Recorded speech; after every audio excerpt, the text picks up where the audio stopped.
تله نه داسې خبر ګوره د پیغمبر اسلام حدیث ته چې داسې خلک دي چې سار به مسلماني بیګا ته به کافري دی به ځانم زما کومه خبره غلطه ده غلطه خبره مې راته وښیه واغونیسه لملا او مولوي سره خو تاسې ضد لري هغه خو او عالمانو سره خو ضد لري هغه پروا نه لري تاسې هغه یو دلیل ورته لري تا ټرمپ ته د سید لقب څنګه ورکو چې نو سید مولوي سید ټرمپ هغه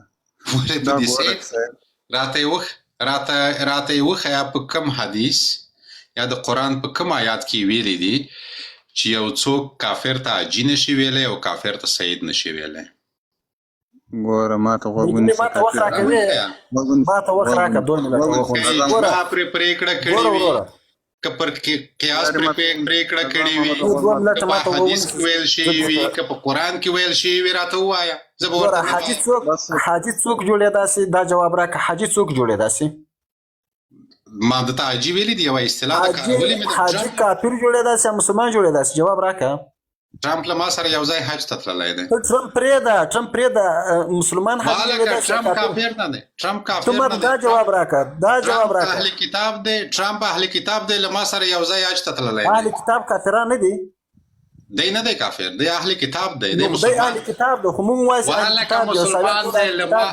والکه مسلمان دی له ما سره یو ځای ما ته غوږ ونیسه اوس غوږ ونیسه عیسایان یهود دا ټول اهل کتاب دي او کنه زلان صاحب چې ټرمپ له ما سره یو ځای حج ته تللی او تا ته ویډیو کال کړی و تو مرتد یې تو غلال یې ګوره تو مرتد یې تو غلال یې ټرمپ ته مسلمان او حاجي وایي والکه ټرمپ له ما سره حج ته تللی و رضا ما ته غوږ ونیسه د شیطانانو ورور یې اوس بیا هم سعودي ته روان دی لومړنی سفر یې بیا هم سعودي ته دی بیا هم غیرته انسان ته شرم نه لري د خپل شهرت لپاره ټرمپ ته حاجي وایي حج مسلمان کوي او ته سید ورته وایي سید هغه څوک د رسول الله صلی الله علیه وسلم بې غیرته امیر المؤمنین راز محمد امیر المؤمنین باید چاته وویل شي یو داسې چاته چې هغه مؤمن وي پر مسلمانانو امیر ګوره د مسلمانانو امیر تو ډیر غیږي خبر د موږ خبرې ته وونه امیر باید داسې چاته وویل شي چې د هغه دا ثابت وي چې دا انسان دی دا مؤمن دی خلکو ورسره بیعت کړی وي او راوتلی وي خلکو لیدلی وي امیر المؤمنین باید یو مسلمان ته وویل شي دا ته چې کوم چاته امیر المؤمنین وایي د دې تر اوسه پورې دا ثابته نه ده چې دا انسان دی که نه دی دا انسان دی او کاروبار الحمدلله هغه یو عالم دا هغه یو عالم دا هغه رضا ما ته غوږ یو راغږیږي ودو زخی صاحب صاحب ما ته غوږ ونیسه یو ځل د حاجي خبره درته خلاصه کم یار ما ته غوږ ونیسه دا د هیبت الله تر اوسه پورې دا معلومه نه ده چې هیبت الله نر دی ښځه ده نرښځی دی لرګی دی پوکاڼۍ ده ګوره ګلچاحت هغه ته موږ هغه یو عالم ده هغه یو غیرتي ایماندار شخص ده بالکل ما لیدلی ده قسم په ذوالجلال چې لیدلی مې ده والله چې لیدلی مې ده بس ته غوږ ونیسه امیر د علماء او استاد ده شاحت کاکو راز محمد خان یو دی راز محمد خان یو دی دا راته ووایه راز محمد خان چې ودلی ده رښتیا راته ووایه څو فیصده چارج پکې و تا ولیده ته د تاسې امیران چارجونه یې ختم کړو وتښتېده ولاړو د موږ امیران د چارجو امیران نه دي زموږ حقه امیران دي زموږ امیران اوس هم په میدان ولاړ دي زموږ امیران قرباني ورکړې دي ګوره زموږ امیران شهیدان شوي دي غوږ ونیسه زموږ امیران پر انسان شهیدان شوي دي الحمدلله غیرت یې ټول نړۍ ته ایمان غیرت وجدان یې ټول نړۍ ته معلوم د هغه تاسې بې غیرت دی یاست چې په ډالرو پسې ولاړ څه وتښتېدلاست اوس له امریکې غپ کوئ دا تاسو غیرته په افغانستان کې له تاسې یو کورم نه وفاته د خلکو دی خبره غب ته لاړه ځان لاړ شه نو تاسو د په مخه ښوي غوږ ونیسه ساقبه ما یار خبره ته پرېږده ما یار خبره مهرباني ته خو زموږ پخوانی یار یې دوزخي غوږ ونیسه موږ تاسو ګوره یو ځان باید چې مخالفت کې له دینه ونباسو سید چاته ویل کېږي زه ولې له دینه وتلی یم غوږ ونیسه زه تا ته دلایل وایم چاته ویل کېږي هر انسان ته ویلی شي سید نشي ویلی چرته ویلی دي چې سید یوازې پیغمبر ته ویلی شي چرته ویلی دي چې سید یوازې مسلمان ته ویلی شي غوږ ونیسه سید دغه معلومات نه لري دغونه معلومات هم نه لري سید پیغمبر ته ته راته ووایه راته ثابت کا په قرآن او په حدیث راته ثابت کا بل ورځ به نه وایم زه به نافهمه وم زه به نه پوهېږم ته مې پوه کړه مهرباني مهرباني اهل بیت ورته سید د پیغمبر علیه السلام له کورنۍ څوک دي یعنې د هغو د اولاده یو هغو ته سید ویل کېږي لکه د فاطمې رضی الله عنها اولاده د نورو لورانو اولاده چې دي یو هغو ته خلک سید وایي امام حسن اوس دغه سیده ګل مینا د فاطمې رضی الله تعالی عنها د هغه د اولاده ده دا سندرغاړی سیده ګل مینا یو ګوره یو چې د سید لقب ده والکه دا سیدان موږ او تاسې په وطن کې هر سړی سید دی هر سړی ته وایي سید محمد سید الدین سید فلانی زموږ او تاسې په وطن کې ټول سید نه دي نه ټکه یې مونځ نه کوي او ورته سید وایي دا په څه شي سره اخته یاستئ د خدای نیکبخته تو ګوره ښځه موږ به ورته نور سید نه وایو ورته ثابت دی کې ثابت دی دا موږ به نه وایو ورته نور به ورته ثابت تو خو ګوره ثابت نه چې راته ثابت نه کې دا ځلې هغه د دوی په څیر وایم چې سعید ټرمپ دوی دلته وایي نه ګوره خو ته ما ته غوږ ونیسه ته یو وارې که دغه کوې بیا لکه د حسیبو د برمل غوندې جنتي دوزخي ورته وایه دې ته زه دوزخي اعلان وکړه چې زه ملحد یم او که نه دا ما ته یو خبره لیږ موده وخت راکوي غوږ ونیسه مشکل نشته ما ته دوزخي ووایه پروا نه لري ته ما ته دوزخي ووایه خو زه تا ته وایم چې ما په تا دا نه لورېږي چې ته دلته له دینه ووځې د یو څو ډالرو یا د یو څو شیانو لپاره مشکل ما ته وظیفه راوباسئ خدای مو بخښه سوسیال تر وظیفې ښه دی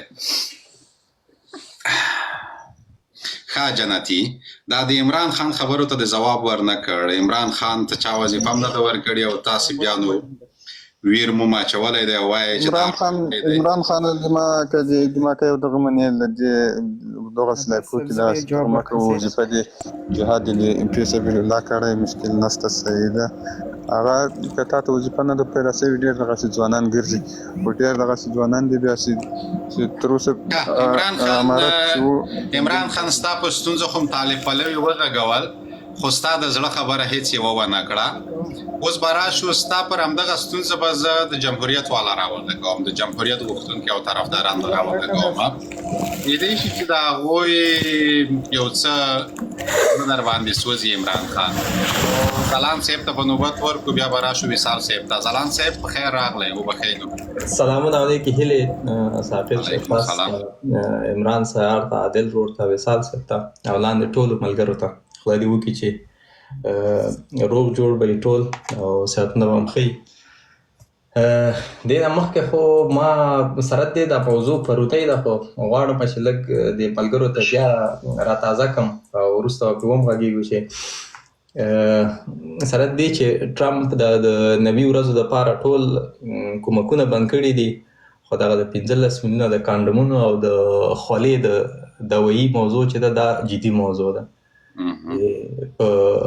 ټول جمهوریت په 20 کالو کې د 15 میلیونو کانډوم نه کارولي او ټول افغانستان شاید نه کارولي دوی چې په 4 کالو کې د 15 میلیونه ډالرو د کانډومونو او د خولې د تویولو د انسان چې خوله کېږي که نه د هغې ضد درملو باندې ولا دا د کانډومونو وبخئ د کانډومونو اړوند خو ما یو طالب نه پوښتنه وکړه ما ویل ولې م دونه ډېر کارولي دي وایي وروره د جرابو په ځای په پښو کول چې پښې م لاندې نه سي دا خو ورونی مبالغه کوي که هر رقم کارول مګر دغه موضوع جدي موضوع ده او ولس باید په دې موضوع باندې خبر شي چې دغه شان یو موضوع شوې ده او زمونږ هدف هغه آګاهي رسول دي خلکو ته چې خلک ورباندې پوه شي چې دغه شان یو قضیه شوې ده دا وشو د عمران موضوع ته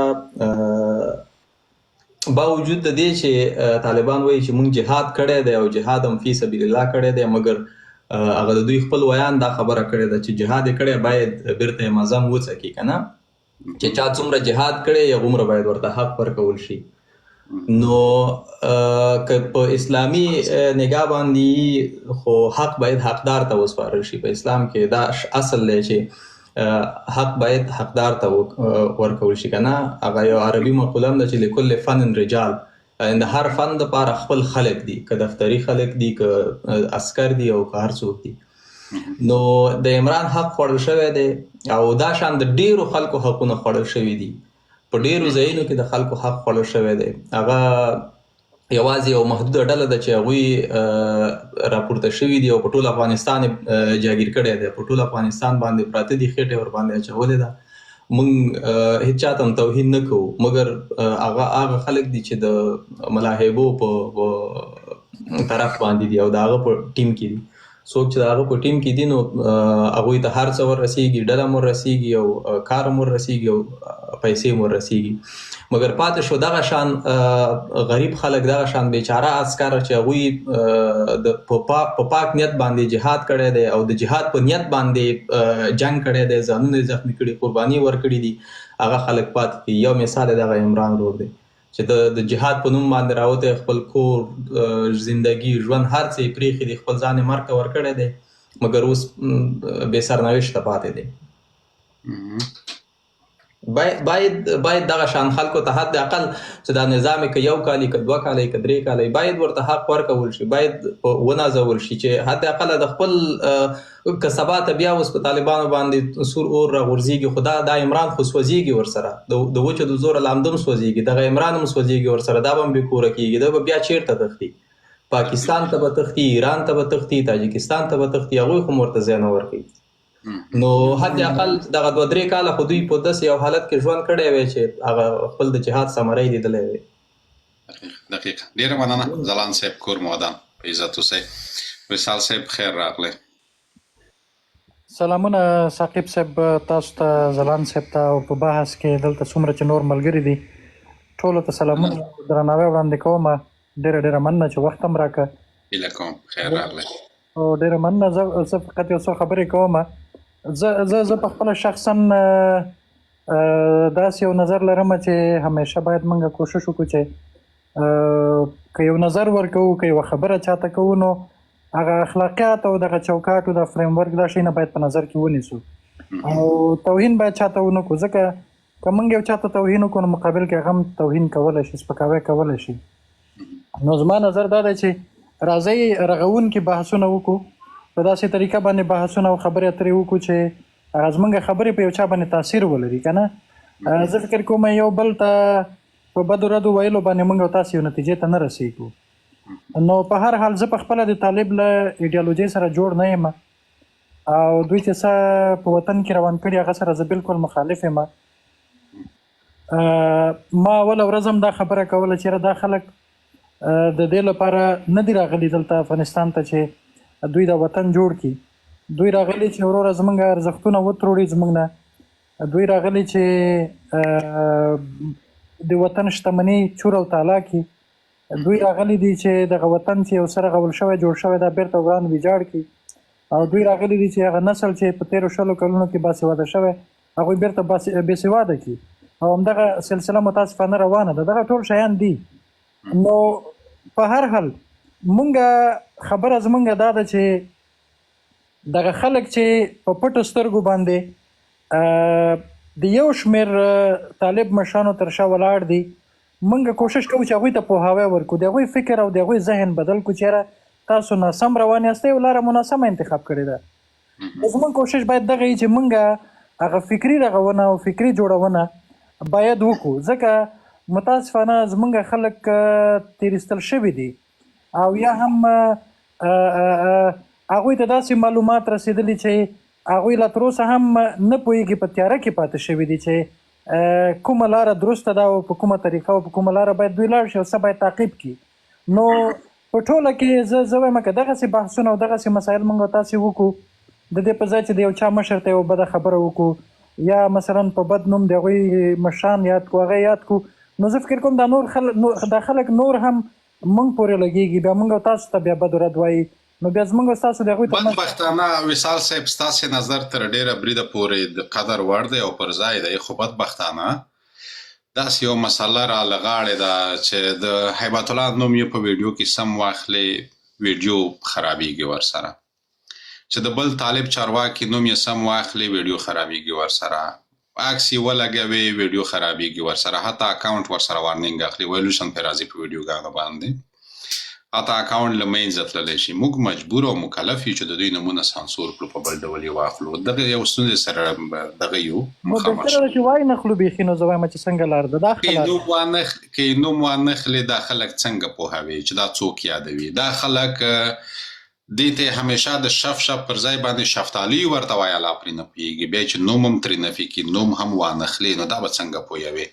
موږ او تاسې همیشه یوه خبره کوو چې دا ړوند او کوڼ ولس، دا خو د همدې لپاره کوو که نه چې دا که چېرته دا ولس ړوند نه وی او کوڼ نه وی، نن به نه زه مسافر وم او نه به نه ته مسافر وي. نن به زم په وطن کې وم، نن به تم په وطن کې وي، نن به ځلان صاحب هم په وطن کې و، په خپل وطن کې به اخته و، د ورځې به هم 2 روپۍ ګټلی او ماښام به هم خوړی. خو وجه همدغه ده چې دا خلک پوهېږي نه سره. زه نه وایم چې ټول نه پوهېږي، یو تعداد پوهېږي، مګر پر دې باوري یم چې اکثریت نه پوهېږي. دا یو ستونزه شته. زموږ لوستې طبقه هم بدبختانه دا مشکلاتو سره مخامخ دي. ګنې که وګورې په تېرو 20 کلونو کې د سواد کچه هغه حد ته ورسېده چې د افغانستان په تاریخ کې هغې حد ته نه ورسېدلې. 48.5 سلنه خلک زموږ باسواده شول. دا ډېره غټه فیصدي ده، ډېره لوړه فیصدي ده. خو په همدې 48.5 سلنه خلکو کې د ننه بیا هم که ووایم چې شعوراً فکر نه کوم چې 10 سلنه خلک دې جوړ وي. دا 18 یا 20 چې لوستي دي بیا هم شعوراً جوړ نه دي، پختګۍ ته رسېدلي نه دي. موږ یې دلته ګورو لوستی وي خو د طالب طرفدار وي، لوستی وي د دې ایډیالوژۍ طرفدار وي، کومه ایډیالوژي چې په اصل کې نه په دین پورې تړاو لري، نه له دین راوتلې ده، یوازې او یوازې په جی ایچ کیو کې د یو پلان له مخې د کاغذ پر مخ جوړه شوې ده او نوم یې بدبختانه پرې د اسلام ایښی دی او پر همدغه اسلام توهینوي. اسلام متضرر کولی نشي، ځکه اسلام داسې دین نه دی چې یو څوک دی دا ډول متضرر کړي، یو څو افراد د راپورته شي او اسلام دې متضرر کړلی شي. خو اسلام ته دوی سپکاوی کوي، پر اسلام ملنډې وهي، پر دې پاک او سپېڅلي دین ملنډې وهي. دا ځانمرګي بریدونه، دا وحشتونه چې دوی وکړل، دا ټول اسلام ته توهین دی. اسلام د امن دین دی، اسلام د سولې دین دی او دوی دا ډول کړنې پکې کوي او په دې کې بدبختانه اکثریت لوستې طبقه هم شته ورسره. تعقیب صاحب زه یوه خبره کوم وبخئ. خدای مو وبخښي. ځینې خلک چې مثلا دا لوستي خلک چې د طالبانو پلوي کوي، دا تر شا یو بل علت هم لري، او هغه دا ده چې مونږ متاسفانه لنډغر لرو په خپل وطن کې او لرل مو د جمهوریت په وخت کې. د دغه لنډغرو له وجې هم یو شمېر خلک مجبوریږي وایي تر لنډغر طالب بهتر ده. خلک مجبوریږي ځکه په کم صورت وصال صاحب زه له تا پوښتنه کوم، راځه پر دې بحث زه ورته لږ کم کېږو. صحیح ده. تر لنډغر طالب څنګه بهتر دی؟ ګورئ په وطن کې لنډغر و، لنډغر حاکم و، خو زما د وطن سړک جوړېده، زما د وطن روغتون جوړېده، زما اساسي قانون جوړ شو. په اساسي قانون کې 122 مادې وي چې دا ټولې د لویې جرګې په وساطت جوړې شوې وې، سره د دې چې لنډغر حاکم و. لنډغر حاکم و، بیرغ مې ولاړ و، لنډغر حاکم و، سرود مې غږېده، لنډغر حاکم و. خلک مې دا ډول په ښارونو کې نه وژل کېدل لکه دا اوس چې وژل کېږي، په تدریجي ډول په یوه او بله بهانه وژل کېږي. خلک مې دا ډول نه شکنجه کېدل په زندانونو کې لکه دا اوس چې کېږي. یو څوک د شخصي دغه رانیسي، دا ډول یې ټکوي. لنډغر حاکم و، زما هر ولایت د پوهنتون څښتن شو. لنډغر حاکم و، زما په هر ولایت کې د دولتي پوهنتونونو ترڅنګ خصوصي پوهنتونونه هم ایجاد شول. لنډغر حاکم و، زما هر ولسوالۍ ته ودانۍ جوړه شوه. لنډغر حاکم و، زما په هر ولایت کې اداري کمپلیکس جوړ شو. لنډغر حاکم و، زما د هر وزارت دپاره نوې ودانۍ جوړه شوه. لنډغر حاکم و، زما د هرې ولسوالۍ تر دروازې پورې سړک قیر شو. لنډغر حاکم و، زما نجونو، زما خورو، زما لورو، زما مور درس ویلو، زده کړې کولې، پوهنتون یې ویلو. دی د دین له ادرسه راغلی، د دین له ادرسه راغلی. څه چې لنډغر کول، لنډغر د وطن په ګټه چې کوم کارونه د لنډغر په وخت کې کېدل هغه یې ټول نفي کړي دي. بیرغ یې درته راوغورځو، لنډه دا اساسي قانون یو ستر ارزښت دی، 162 مادې لري. د افغانستان ټول اقشارو د اساسي قانون په لویه جرګه کې ګډون کړی و او هغه اساسي قانون دوی نفي کړ. د اساسي قانون نفي کول په څه معنا؟ د اساسي قانون نفي کول په دې معنا چې د افغانستان لویې جرګې ته، عنعنوي لویې جرګې ته توهین، او لویه جرګه زموږ میراث دی.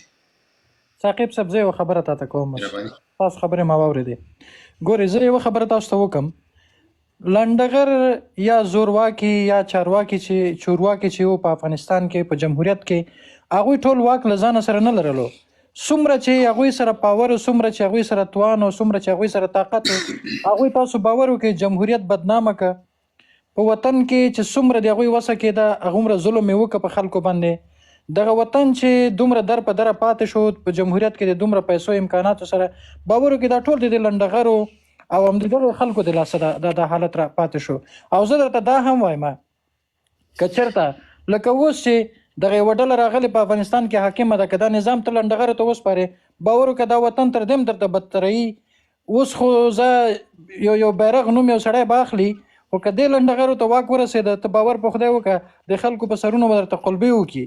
دا دومره بد خلک دي، دا درته زه وایم. وصال خان سره له عقله باید دا ډول قضاوت ځکه ونه کو. صحیح ده، لنډغر چې څومره تکرکه ترې لري دومره یې زه هم ترې لرم، خو په 2001 کال کې لنډغر و چې حاکم و. همدا لنډغر و چې حاکم و. نه دوی حاکم نه ول، دوی خو واک یې ونډه لرله. نه دی حاکم و. دی کرزی یوازې سمبولیک ناست و. ټول هم دا خبره کوله چې کرزی سمبولیک ناست دی. و وصال صاحب زه او ته خو همغلته په وطن کې وو، موږ او تاسو ته خو حقیقتونه را معلوم دي. اوس ولې یوازې د قومیت په اساس پر هغه سترګې پټې کړو؟ زه له لنډغرو استفراق کوم، داسې نه ده چې زما ته ګران دي، نهایت ډېر بد ترې راوړم. خو خبره دا ده که ما ته ووایي چې لنډغر بهتر دی او که طالب، زه مجبور یم پر دې باندې حد اقل یوه اونۍ سوچ وکړم، او یوه اونۍ سوچ، له یوې اونۍ سوچ وروسته ممکن زه ووایم چې تر طالب لنډغر ځکه بهتر دی چې لنډغر حد اقل د وطن دی، خو طالب د وطن نه دی. طالب زما ټول ارزښتونو ته توهین وکړ، طالب زما ټول ارزښتونه توهین کړل او یې غورځول، خو لنډغر زما ټول ارزښتونه نه دي توهین کړي. د لنډغر لومړۍ لویي دا وه چې لویې جرګې ته یې غاړه کېښوده. د لنډغر لومړۍ لویي دا وه چې عبدالله او یونس قانوني د راپورته شول او وویل چې ولسمشر د افغانستان باید پښتون وي. اوس دا 15 کسان چې په سوشل میډیا کې غاپي، په سوشل میډیا کې بدې وردې وایي، پر دې نو دا به نه کوو چې اوس موږ ټول تاجک قوم یا ټول ازبک. ګورئ د لنډغرو شمېر څومره و؟ د سنبلې په 18 ورپسې خوشحال سادات راووته، ټول یو رکشه لنډغر هم نه دي وروره، ټول یو زرنج کې ځایږي. خو طالب څومره دی؟ طالب کور د کوره لنډغر دی. پرون چې لنډغر کوم فساد کړی و، کور په فساد جوړ کړی و، په همغه کور کې نن طالب اوسېږي. ای کاش مصادره کړی وای، پلورلی وای، دا پیسې بیت المال ته سپارلی وای. ای کاش مصادره کړی وای، دا کور یې پلورلی وای، پیسې پر غریبانو ویشلې وای. مه ورکوئ وصال صاحب، خلکو ته دا ذهنیت مه ورکوئ، لطفا باور وکړئ، دا بې انصافي ده چې تاسې یې کوئ. زه درته وایم ګوره ثاقب صاحب، زه درته وایم طالب لومړی ما ته تر لنډغر ښه ثابت کړه، مهرباني. زه درته وایم همدا خبره. ګورئ لنډغر چې دی یا مثلا دغه خلک چې وایي زه افغان نه یم، صحیح ده، دا طالب به پرېږدو، زه دا د دوی د هغه نیکه نه را حساب که د بچی سقاو نه چې دوی د دین په نوم باندې اول دوی راغلل وروره په وطن کې دغه نظاره جوړه کړه او غازي امان الله خان یې پرې نه ښود چې وروره وطن آباد کړي، وطن جوړ کړي. اول دوی راغلل د دین په نوم باندې د خلکو پوسټ کې ننوتل. همداسې ده که نه ده؟ دا په تاریخ کې وګورئ تاسو، صحیح ده. او د وصال خان په تاریخ کې چې زه وګورم، وصال خان چې ما ته وایي چې په تاریخ کې وګوره، ته پوهېږې بچی سقاو چې راتلو، د بچی سقاو تر څنګ بل کس څوک و؟ خو ډېر به یې که نه، د بچی سقاو تر څنګ بل کس چا چې بچی سقاو واک ته ورسو، هغه زما پښتون و، زما د لویې پکتیا و، ګډ مولا. صحیح ده، خو یوه ډله خو ورسره ولاړ ول، دا نه وایم. ګوره وصال خان، دغه حقیقتونو ته باید که حقیقت وایو نو بیا باید پوره یې ووایو، نه داسې چې یوازې 20 سلنه او 30 سلنه. ما وړاندې وویل زه له لنډغر استفراق کوم، خو قضاوت باید یو طرفه نه وي. قضاوت باید داسې وکړو چې دواړه لوري په پام کې ونیسو. باید ګوره دوی له هغه وروسته بیا هم د دین په نامه راغلل، خو څوک او څوک؟ 2 کسان تاجک ول چې یو رباني و او یو مسعود و، 2 ورسره زما او ستا پښتانه ول چې زما او ستا پښتانه هم د ګیرو شاته پټ ول، یو سیاف او یو ګلبدین. کابل هم دوی وران کړ. له هغه وروسته که دوی راپورته کېدل و وروره خو زما او ستا مولوي خالص هم ورسره و، زما او ستا جلال الدین حقاني هم ورسره و، عبدالعلي مزاري الله هزاره ورغلی و، محقق هزاره و، خلیل الله هزاره و. په دې وطن کې بربادي یوازې یو قوم نه، ټول اقوامو په شریکه راوستلې ده. یو قوم ملامت نشو بللی، هیڅ یو قوم ملامت نشو بللی، او دغه کار چې کړی دی افرادو کړی دی، او افراد د هر قوم مربوط ول. له هر قوم څخه د فیصدۍ په لیاز باور وکړه دغه راخیستل کېدل. ته اوس پوهېږي دا اوس چې کومه خبره روانه ده د طالبانو د ورکېدو دپاره چې جبهې جوړېږي، یوه جبهه جوړه شوه مشري یو تاجک کې وي یاسین ضیا نومیږي، بله جبهه جوړه شوه مشري یو تاجک کې وي احمد مسعود نومیږي، بله جبهه جوړه شوه مشري سمیع سادات کې وي چې په اصل کې پښتون نه بلکې سادات دی او عرب دی. اوس پر دې کار روان دی چې یوه له عربو شوه، 2 له تاجکانو دي، یوه باید له هزارهګانو جوړه شي، او 3 باید له پښتنو جوړې شي. ولې 3 له پښتنو؟ ځکه چې شمېر یې ډېر دی، استخبارات هم دا غواړي ورور مې، پر همدې کار روان دی. خو دا خلک خو در سره دام نه مني چې پښتانه اکثریت دي که نه. زه اوس درته وایم چې مشکل د افغانستان اساسي ګورئ، زه تاسو ته یو شی وایم ثاقب صاحب، ما تاریخ هم لوستی، ما په افغانستان کې کلونه خبریالي هم کړې ده، په دې ټولو شیانو باندې واقف یو. تم زما هم مسلکه ملګری ده، ځلان صاحب مې هم مسلکه ملګری دی، موږ ډېر وخت سره یو ځای په دې ژورنالیزم کې کار کړی و، ډېر شیان او واقعیتونه او حقیقتونه مو لیدلي. موږ دا هم لیدلي چې وروره دا لنډغر به د وسلو سره د عامې روغتیا څلور لارې ته راووتل، وروره څه حال او محشر به په دې کابل کې را جوړ کړی و. صحیح ده؟ بې ګناه خلک به وژل، بې ګناه خلکو باندې ظلمونه کول. زه په دې کار سره نه غواړم چې زه ثاقب صاحب په د طالب پلوي وکړم. ما درته اول نه دا خبره وکړه چې وروره زم د دې خلکو د ایډیالوژۍ سره جوړ نه یم، خو زما خبره دا ده، تاسو باور وکړئ د تاریخ په اوږدو کې د افغانستان اساسي ستونزه ثاقب صاحب د اقلیتونو له وجې رامنځته شوې ده، چې یو پښتون کلم چې واک ته راغلی او غوښتلی چې کار وکړي، په سایډ کې وروره د اقلیتونو نه یو بل څوک په ځانګړې توګه زموږ د تاجک ورونو نه دوی کې یوه ډله راپاڅېدلې دي، وروره هغه سړی کار ته نه پرېښی او دوی ورسره مخالفت کړی، او وروره دغه مخالفتونو کې وروره وطن وران او ویجاړ شوی. دغه یو وړوکی غوندې پنشیر و کرام الدین کریم په نوم باندې وروره یو سړی په دې فوټبال فدراسیون کې کوم وحشت ده ونه که. دا ځلان صاحب د دې واقع نه خبر ده، زه خبر یم، موږ ورزش سره تړلي خلک یو، خو همدغه خلک هلته ولاړو، دغه سړی ونه سپاره حکومت ته چې دی خپل سزا باندې رسېدلی وی. صحیح ده؟ زه چې د لنډغرو مخالفت کوم د دغې وجې نه کوم. او بله خبره دا ده، زه منم چې وروره زمونږ په تاجکانو کې، ازبکو کې، په هزاره ورونو کې، په د نورو کې ښه خلک هم شته، عوامو کې ښه خلک هم شته، خو د دوی هغه لوستي خلک چې دي، د دوی هغه واک کې کوم خلک چې دي، دوی تاسو باور وکړئ ولا که د پښتانه خپل ورونه سره ګڼي، تاسو باور وکړئ که دوی په دې فکر چې وروره دا دوی ځانونه افغان ثابت کړي درته، یا په افغانیت ته دوی قایلي، ملي بیرغ در سره دوی هم نه مني، طالب هم در سره نه مني، ملي سرود سره دوی هم په پښتو ژبه باندې وړاندې در سره، او هغوی هم در سره وړاندې. په ډېرو شیانو کې دوی مشترکات لري خپلو منځو کې. او بل یو شی درته ووایم، همدغه احمد مسعود ایران ته لاړ، نه همدې طالب سره کېناست، هلته د چوکۍ او د واک لپاره کوشش ونه کړ. د دوی خو فکر او سوچ هم دا و چې یاره راشه دغه جمهوریت به وپرځېږي، اشرف غني به لاړ شي. دوی فکر کوي چې جمهوریت یعنې اشرف غني که لاړو نو دا هر څه به وروره موږ ته پاتې شي. صحیح ده؟ او موږ به کېنو وروره طالب سره به جوړ شو، دا واک به موږ خپلو کې تقسیم کړو، خو هغه خدای داسې ورک کړل چې وروره د ټولو نه هر څه پاتې شول. نو خبره مې دا ده چې صاحب ستاسې دا خبره په ډېرې بښنې سره دا خبره پر ځای ده.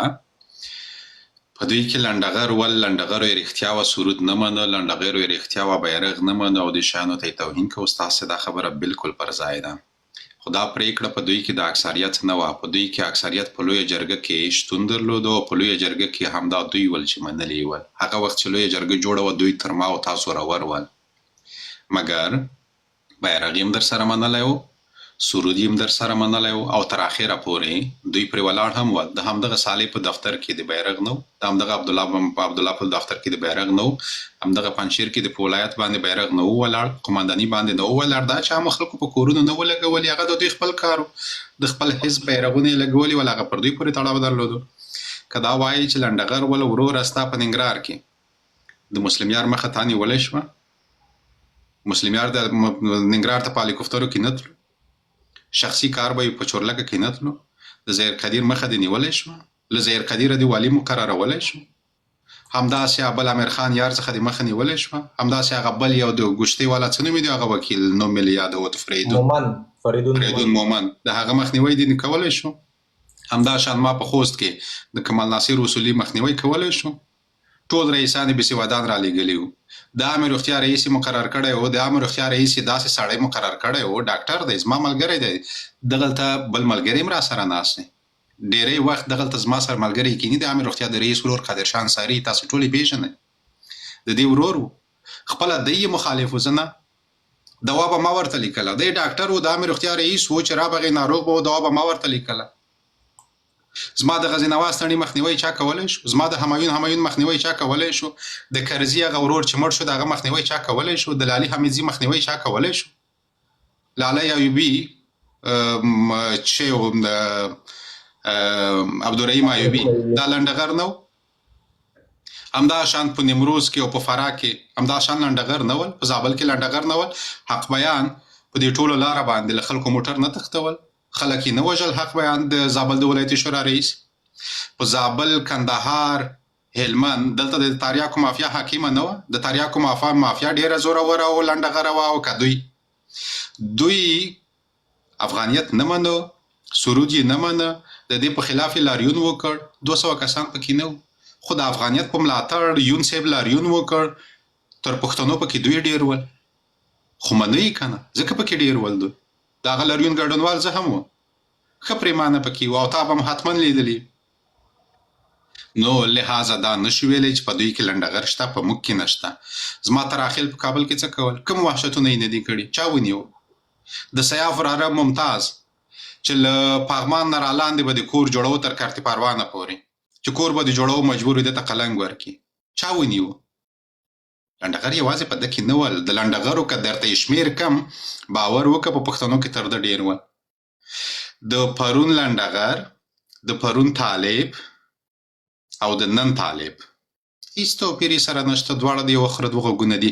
اما پرونی لنډغر پر طالب یو څه ځکه بهتري لري چې حد اقل هغلته دغه ارزښتونه له ما سره یې منلي ول، زما د خاطره یې منلي ول، که ده منل او که یې نه منل د ځان دپاره، مګر زما له خاطره یې منلي ول. نو دا خبره ډېره غلطه ده چې په لنډغرو موږ خلک وویرو، او دا باسواده خلک چې د طالب طرفداري په دې کوي، دا ځان ته دوکه ورکوي.